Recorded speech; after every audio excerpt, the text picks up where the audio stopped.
પાલનપુરમાં અકસ્માત ઝોનસમાં aroma circle પર વધુ એક અકસ્માત સર્જાયો છે, જેમાં ટ્રકની ટક્કરે બાઇક સવાર ડીસા તાલુકાના બુરાલ ગામનો દરબાર સમાજના એક આશાસ્પદ યુવકનું મોત નીપજતા અરેરાટી વ્યાપી જવા પામી હતી. જોકે મૃતક યુવક પાલનપુરમાં દવાનું સેલિંગ કામ કરતો હતો. પાલનપુરમાં માર્ગ અકસ્માતમાં વધતા જતા અકસ્માત વચ્ચે વધુ એક ગમખાર અકસ્માત સર્જાયો હતો, જેમાં પાલનપુરની ખાનગી કંપનીમાં દવાનું સેલિંગ કરવાનું કામ કરતો ડીસા તાલુકાના બુરાલ ગામનો મુકેશસિંહ વિનુભા સોલંકી દરબાર બુધવારે સવારે 9 વાગ્યાના સમયે પાલનપુરના એરોમા સર્કલ પર બાઇક લઈને પસાર થઈ રહ્યો હતો.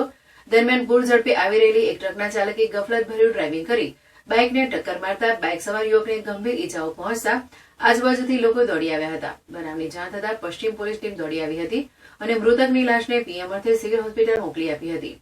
બનાવ અંગે મૃતકના સગાએ અકસ્માત સર્જનાર ટ્રક ચાલક સામે ગુનો દાખલ કરાવતા પોલીસે બનાવની તપાસ હાથ ધરી હતી. જોકે દરબાર સમાજના એક આશાસ્પદ યુવકનું માર્ગ અકસ્માતમાં મોત નીપજતા શોકની લાગણી પ્રસરી જવા પામી હતી.